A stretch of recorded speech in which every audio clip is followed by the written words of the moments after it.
Ethan Marlowe noticed the silence because his boots were too loud. Each step rang across Outpost K19, where emergency lights blinked through abandoned laboratories. Beyond the shattered dome, the blue giant Vera burned above a desert of black glass. Ethan had come looking for a survey beacon. Instead, he found a child beneath a dead holographic tree. She looked almost human. Her silver gray eyes were bright and long ears rose through tangled white hair. She held a folded sheet of synth paper against her chest. Ethan lowered his plasma cutter. "Hello?" The girl stared. "I'm not dangerous." A ceiling drone sparked and dropped a wrench beside him. "Bad timing," Ethan said. The girl's mouth twitched. He crouched. "My name is Ethan. I explore places sane people avoid, mostly because sane people charge better fees." Her eyes moved over his patched suit. "Human? That obvious?" She nodded. "Cruel, but fair," an old reactor groaned below. Ethan's suit warned him that radiation was rising, then played a cheerful tone as if announcing dessert. The child unfolded the paper. It showed a tall woman with long ears, pale hair, and a golden cloak beneath 3 moons. Beside her stood a smaller figure holding her hand. Strange flowers, a red tower, and a ring of stars surrounded them. The girl held it toward him. "Your mother?" Ethan asked. Her fingers tightened. "Please find my mom, human." Ethan accepted the drawing. "What's your name?" "Lyra." "Do you know where she went?" She pointed at the page. "There. That narrows it down to a woman, 3 moons, suspicious flowers, and either a tower or an angry candle. It is a tower. I feared that." She almost smiled, then looked toward the dark corridor behind him. Ethan heard a scrape. 2 red lights appeared in the darkness. Then another pair. Black security drones glided forward with pulse rifles. Ethan rose. "Lyra, new game. When I say run, you run." "I am fast." "I'm not, so try not to make it embarrassing." A scanning beam passed over them. A synthetic voice filled the corridor. "Royal genetic signature confirmed." Ethan looked at her. "Royal?" The drones opened fire. He dragged Lyra behind a console as blue pulses shattered the wall. He fired blindly, hitting only an ancient beverage dispenser. It burst in a cloud of black powder. "Excellent," Ethan muttered. "I have defeated coffee." Lyra pointed at a narrow service hatch. They crawled through as bolts burned the floor. The tunnel was barely wide enough for Ethan's shoulders. Lyra moved easily, flattening her long ears whenever pipes narrowed. Metal claws tore at the hatch. "Do they follow you often?" Ethan asked. "Only bad machines." "Those are the worst kind." The tunnel ended above the landing field. Ethan kicked the vent open and saw his ship, the Wayward Finch, resting crookedly on one landing strut. Lyra stared. "It is broken. It has personality. It is leaning. Confidence can look like leaning."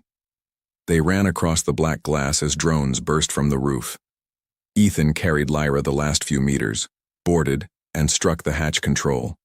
The Finch lifted with a shriek, one engine coughing green flame. When the outpost became a violet scar below them, Ethan examined the drawing again. The stars around the woman were not random. They formed a navigation sequence older than galactic charts.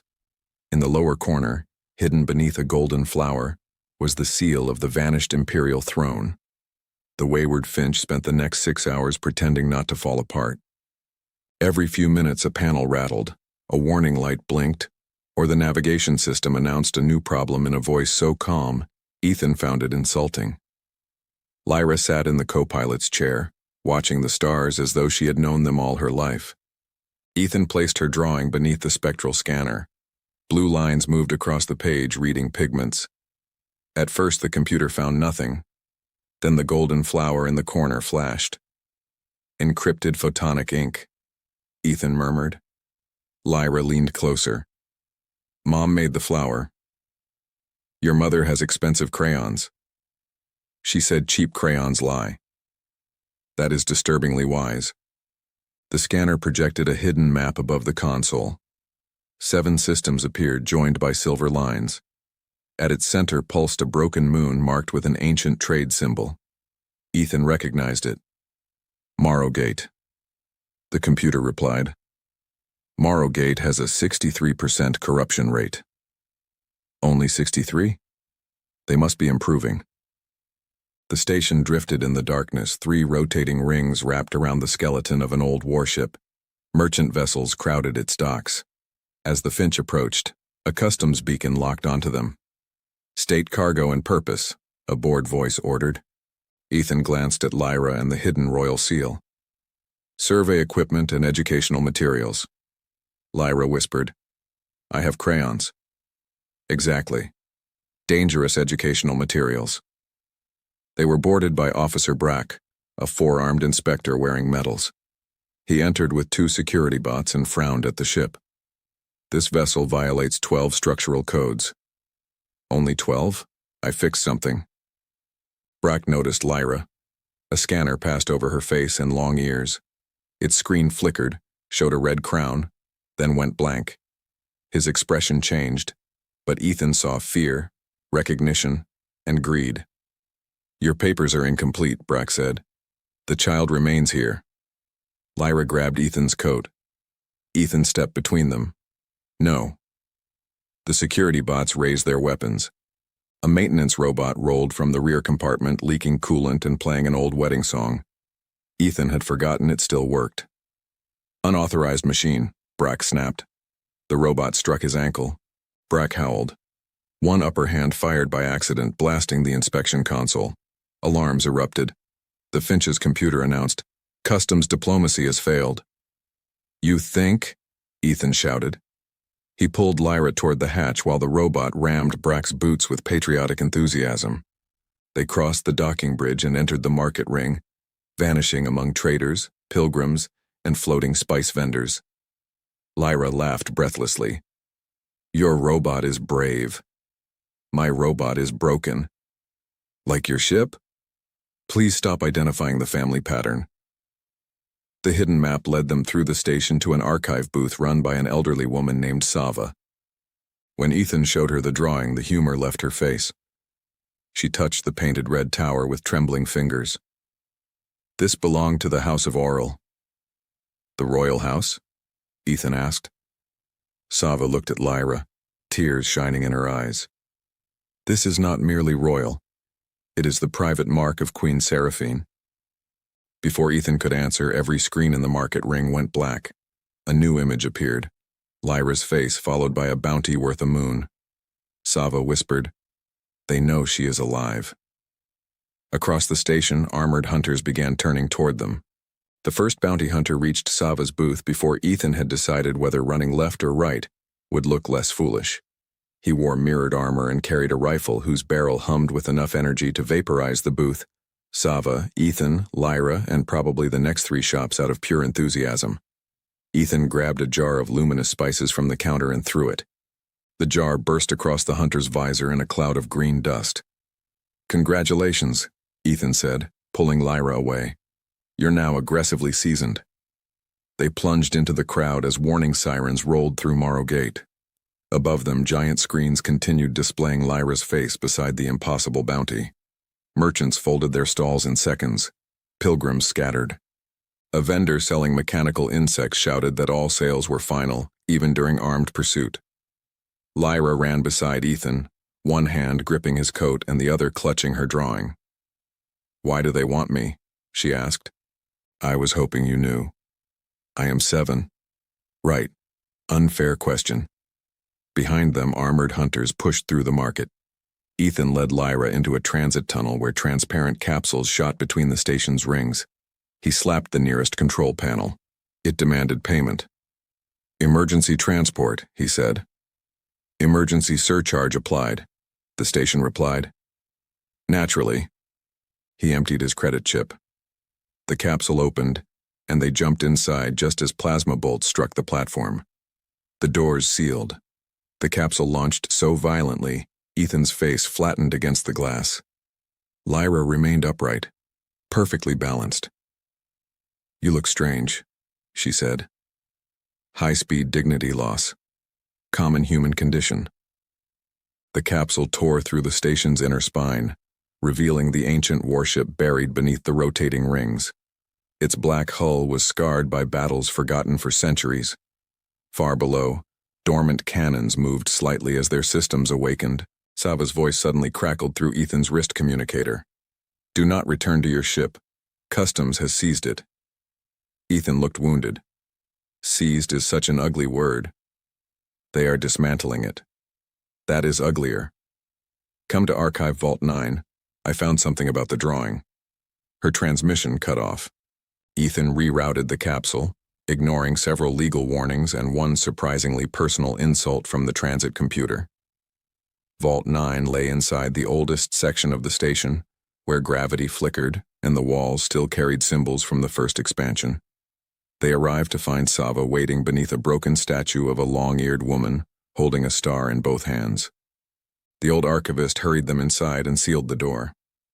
"The bounty was issued through the Imperial Regency," she said, "but the authorization code belonged to the throne itself." "The throne has been empty for 6 years," Ethan replied. "Exactly." Sava spread the drawing beneath an antique projector. The machine read the pigment layers and lifted them into the air one by one. Lyra's simple stars became coordinates. The red tower became a frequency. The golden flowers formed a sequence of royal security commands.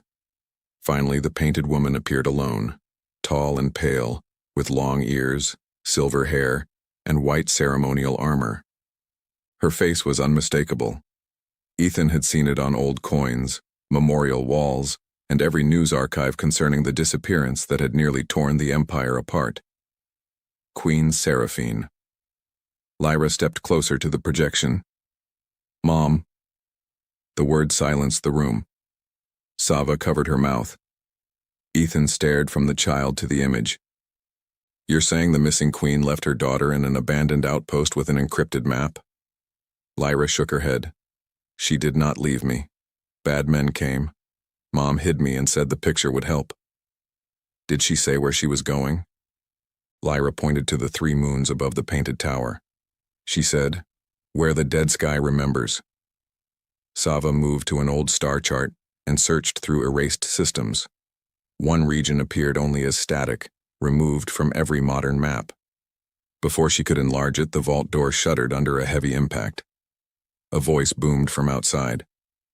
"By order of the regent, surrender the royal child." Ethan looked around the room. "Any secret exits?" Sava pointed to the ancient statue. "Possibly. That is not a comforting word." Another blast bent the door inward. Lyra studied the drawing, then touched 3 painted stars in sequence. The statue's eyes opened with blue fire. Stone panels split apart, revealing a narrow passage descending into the forgotten warship at the heart of Marogate. From somewhere deep below came the slow thunder of engines that had not awakened in 400 years. The passage beneath the statue dropped steeply. Ethan slid down a ribbed chute with Lyra against his chest, while Sava followed behind shouting curses the translator politely rendered as historical disagreement. They struck a platform deep inside the buried warship just as the doorway sealed above. Dormant conduits awakened, filling the darkness with blue light. "Did your mother teach you how to wake old warships?" Ethan asked. Lyra straightened her coat. "Only this one. Ordinary childhood activity." Sava studied the bulkhead. This vessel was called the Aurelian Dawn. It belonged to the first queens. A ceiling panel fell beside Ethan. Now it belongs to aggressive rust. Explosions shook the passage. The regent's hunters had entered the vault. Ethan took Lyra's hand and they moved deeper into the ship. The corridors were lined with statues of long-eared women in ancient armor. Lyra stopped before one resembling Seraphine. An inscription glowed beneath it.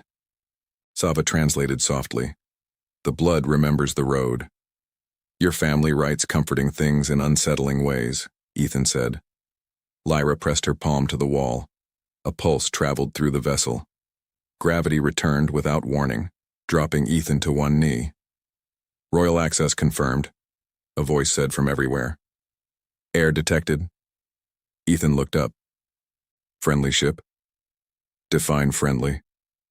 "I dislike it already," Doors opened before Lyra and sealed behind them. They crossed a bridge above a cold fusion reactor shaft. Halfway across, the hunters cut through the hatch behind them. Their leader stepped onto the bridge in black armor marked with the Regent's silver eye. "The child comes with us." Ethan stood before Lyra. "You keep saying that as if repetition makes it charming." The hunter raised his rifle. The bridge beneath him withdrew into the walls. He and 3 soldiers dropped into the shaft. "Unauthorized guests removed," the ship announced. Ethan nodded. "Perhaps I judged you too quickly." Judgment recorded. "And now I regret apologizing." They reached a circular command chamber surrounding a crystalline navigation core. Star maps unfolded in the air. Lyra lifted her drawing. Its golden flowers glowed, revealing Nerith beyond the frontier, orbiting a dead blue star. 3 moons circled it. Sava stared.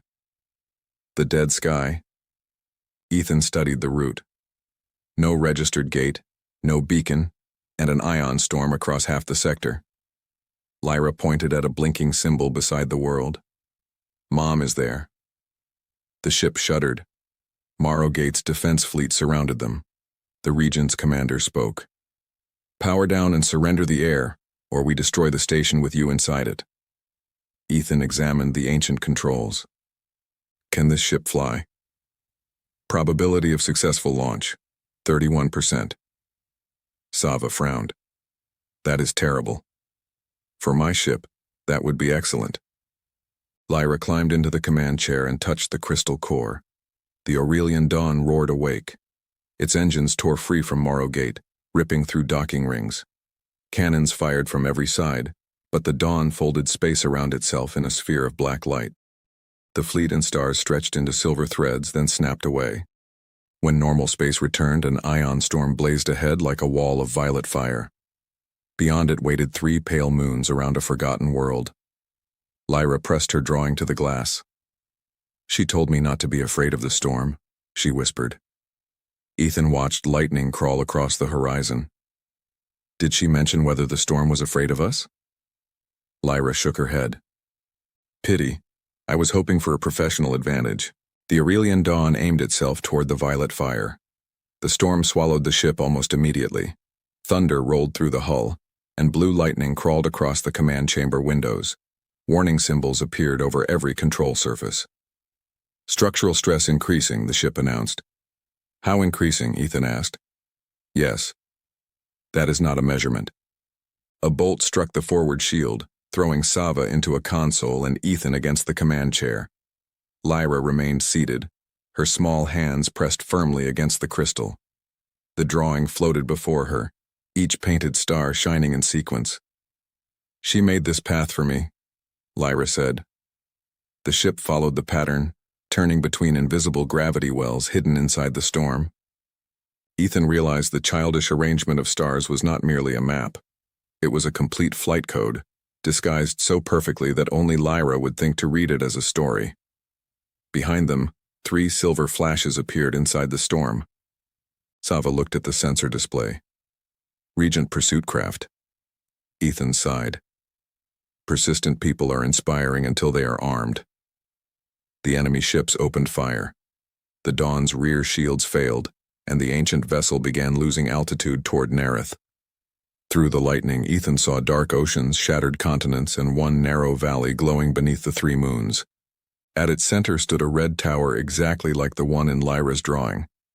Then a transmission reached them through the storm. The image was broken by static, but the face was unmistakable. Pale skin, silver hair, long ears and eyes identical to Lyra's. Queen Seraphine looked directly into the command chamber. "Lyra," she whispered, "you found the road." Seraphine's image vanished beneath static before Lyra could answer. The Aurelian Dawn plunged through violet clouds, pursued by 3 Regent craft whose weapons stitched white fire across its hull. Ethan gripped the command table while the ship tilted hard enough to make gravity feel optional. "Landing solution unavailable," the Dawn announced. "Then invent one." Improvisation is not a royal protocol. It is a human protocol. That explains much. Lyra pressed both hands to the crystal core. The stars in her drawing rotated, revealing a golden path between black mountains. "There," she said. "Mom's road." Sava checked the damaged controls. "It ends at a cliff. Most royal roads do," Ethan muttered. The dawn dropped into the valley as enemy fire struck its engines. Glass-leafed trees bent beneath the shockwave. Ahead, the red tower from Lyra's drawing stood inside shimmering air. At the last moment, the ground opened like an iris, revealing a hidden hangar. The ship crashed inside with a scream of metal. Ethan bounced from one wall to another and landed beneath a console. Lyra peered down at him. "Are you hurt?" "Only in places I was already using." The hangar sealed above them. A blue pulse crossed the chamber, and the enemy ships vanished from the sensors. "Quantum concealment," Sava whispered. "A sanctuary hidden between probability states." The command doors opened. Armed figures in white armor waited outside, all human-like, all with long ears. At their center stood a tall woman with silver hair and a scar across one cheek. Her armor was cracked, but her face was the face in Lyra's picture. For several heartbeats, no one moved. Then Lyra ran. Seraphine dropped her weapon and caught the child so fiercely that both nearly fell. She buried her face in Lyra's hair, trembling as if 6 years of royal strength had finally broken. "I counted every day," Seraphine whispered. "I drew you," Lyra said. "I know." Ethan looked away and became deeply interested in a leaking ceiling pipe. Sava wiped her eyes and pretended to inspect her sleeve. Seraphine rose with Lyra in her arms and faced Ethan. "You brought her through the dead sky." "She brought me. I mostly complained at useful intervals." A faint smile touched the Queen's mouth. "Then your service was essential." She led them into a city hidden beneath the valley. Crystal towers rose around underground rivers while silent drones repaired defenses. Refugees filled the streets, scientists, soldiers, and families who had vanished during the Empire's unrest. Beneath the red tower, Seraphine brought them into a sealed laboratory. Inside a magnetic sphere floated a black organism no larger than Ethan's hand. Thin tendrils unfolded whenever anyone approached. "This is why I disappeared," Seraphine said. "The Ver parasite enters neural implants and copies desire, fear, and loyalty. It does not command its victim. It makes obedience feel like a personal decision." Sava stared at it. "The regent is infected, along with half the Imperial Council." "And the other half?" Ethan asked.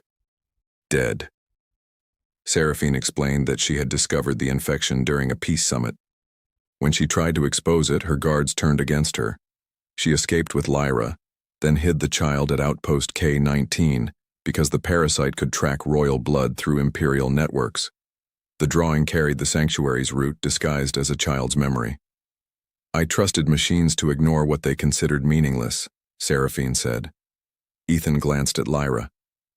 "Machines and adults share that flaw." A warning siren interrupted them. The quantum field trembled, and dust fell from the ceiling. A soldier rushed in. "Majesty, Regent ships are scanning the valley with null wave emitters." "They followed the dawn," Seraphine said. The organism inside the sphere slammed against its containment field. Every light in the laboratory turned red. "External breach predicted in 11 minutes, the dawn announced. Lyra unfolded her drawing. The golden flowers were glowing again, revealing new lines beneath the red tower. At their center was a tiny black circle. "Mom," Lyra whispered. "What is that?" Seraphine's face lost all color. "That," she said, "is the weapon I prayed you would never find." The black circle in Lyra's drawing pulsed once, and the floor beneath the laboratory answered with a deep mechanical thud. Seraphine closed her eyes as though the sound belonged to a nightmare she had spent years keeping asleep. "The Null crown," she said. "It was built before the Empire. It can sever the Ver parasite from every connected mind in a single transmission." Ethan looked at the containment sphere, where the creature's tendrils struck the field like frantic fingers. "That sounds useful. It also erases every artificial neural connection within range." Sava's expression hardened. medical implants, memory cores, navigation symbiotes, and life support systems, Seraphine finished. Millions could die. Another explosion rolled through the sanctuary. The ceiling lights dimmed, then returned in an unhealthy shade of orange. The Dawn's voice echoed through the chamber.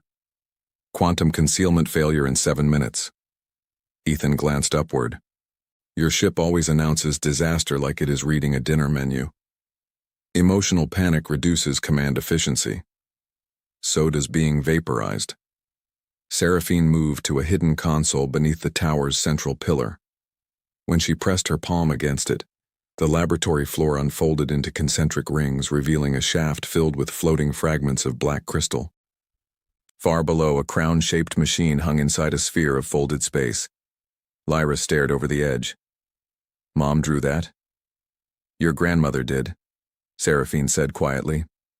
She hid the activation code inside the royal art lessons. I copied those patterns into your drawing without realizing you would complete them. Ethan studied the glowing flowers and stars. So the child's picture is a map, a key, and an ancient weapon manual. Lyra nodded proudly. I used 6 colors. The galaxy should fear stationary. The tower shook violently. A holographic tactical display appeared above them. Regent warships had broken through the concealment field and were descending into the valley. Silver dropships opened across the sky, releasing armored soldiers and spider-like assault machines. At the center of the formation came a vast black vessel shaped like a spearhead. Seraphine's face tightened. The Regent. A transmission forced itself onto every screen. A man appeared wearing ceremonial armor threaded with living black veins. His eyes were calm, but something moved beneath the skin around them. Seraphine, he said, you have prolonged a war that ended years ago. Give me the child and I may permit your refugees to survive. Lyra stepped behind Ethan. He folded his arms. He has a very generous definition of mercy. Seraphine opened the channel. You murdered my council and infected my people. The Regent smiled. I freed them from uncertainty. The Vare organism in the sphere twisted toward his image. Every infected soldier outside stopped simultaneously, then resumed marching with identical steps. Ethan felt cold spread through him. That is deeply unpleasant. The first assault struck the sanctuary shields. Crystal towers shattered above the underground river. White armored defenders returned fire from balconies while maintenance drones darted between them, complaining loudly about unauthorized structural damage. One small repair unit rolled past the laboratory door carrying a welding torch. This facility was recently polished, it declared. Hostile behavior is inconsiderate. Ethan pointed after it. I like that one. Seraphine armed herself and turned to Sava. Take Lyra to the lower refuge. No, Lyra said. Her long ears trembled, but she held the drawing against her chest. The flowers are changing. New golden lines spread across the paper, connecting the Null crown not to the Empire's neural network, but to the parasite inside the containment sphere. Ethan understood first. The weapon does not need to broadcast everywhere. Seraphine stared at him. A focused resonance? Use the captive organism as a quantum mirror. Strike the parasite's shared signal instead of every implant. Sava shook her head. No one has ever tested that. Excellent. Tested plans have been disappointing today. The Regent's soldiers breached the tower. Gunfire thundered through the upper corridors. Seraphine hesitated only a moment before placing Lyra's drawing into the crown console.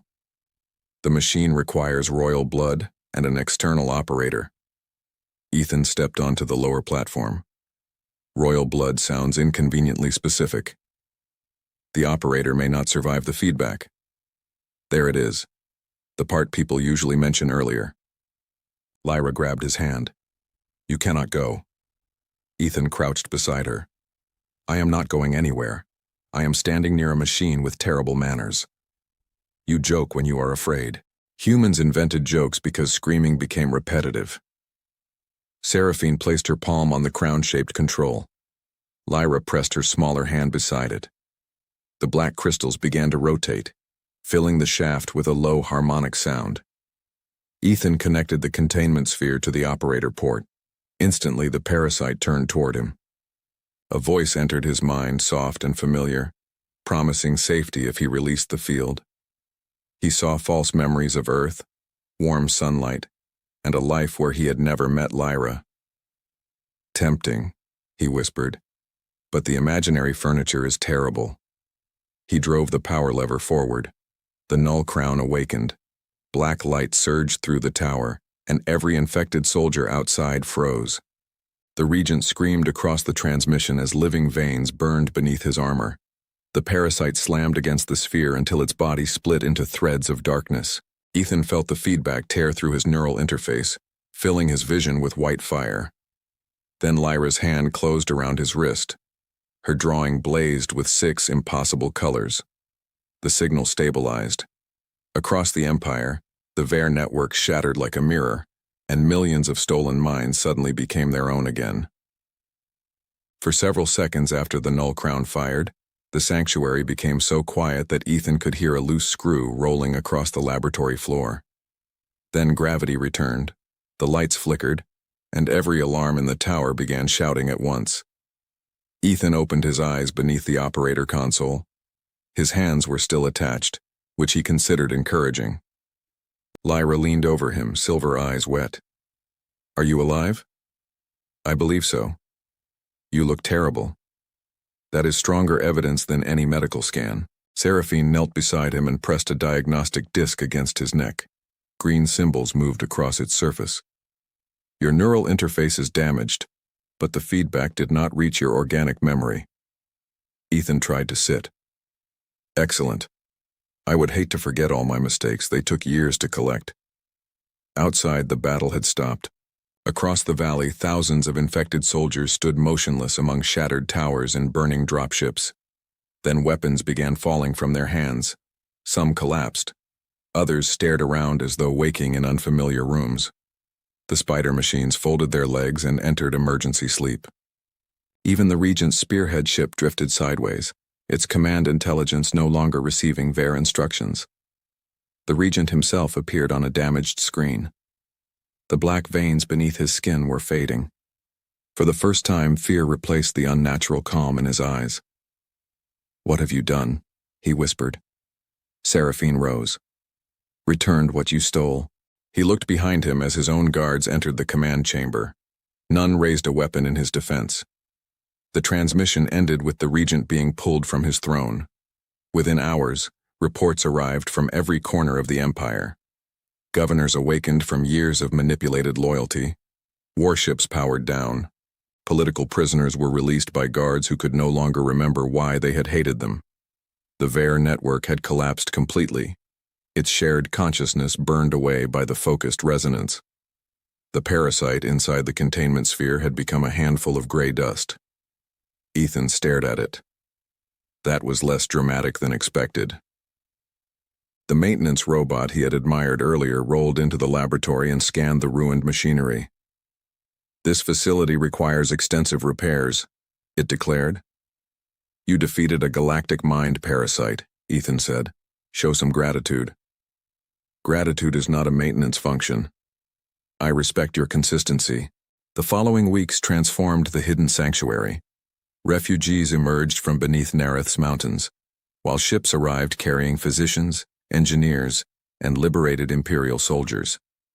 Sava became chief archivist of the Restoration Council, a position she accepted only after demanding a larger office and a chair that did not attempt to classify her as an antique.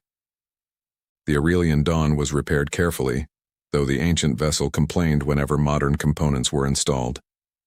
"Unauthorized improvement detected," it announced during one inspection. Ethan patted its command console. "You and I understand each other." "No evidence supports that statement." Queen Seraphine returned to the capital without a conquering army. She entered the palace beside former prisoners, scientists, and ordinary citizens who had resisted the regent. The conspirators were exposed through records hidden inside Lyra's drawing. Names encoded in flower petals, dates concealed among stars, and transmission frequencies disguised as the Red Tower's windows. The regent and the surviving counselors were tried publicly. Seraphine refused executions, declaring that an empire freed from control should not begin its new age with revenge. Instead, they were stripped of rank and sentenced to rebuild worlds damaged by their rule. Months later, Ethan stood in the restored throne hall beneath a ceiling that projected a living map of the galaxy. Lyra's original drawing hung behind crystal glass where royal banners had once been displayed. Thousands had gathered to honor him. Ethan looked at the crowd and whispered to Seraphine, "Is there still time to fake an engine emergency?" "No."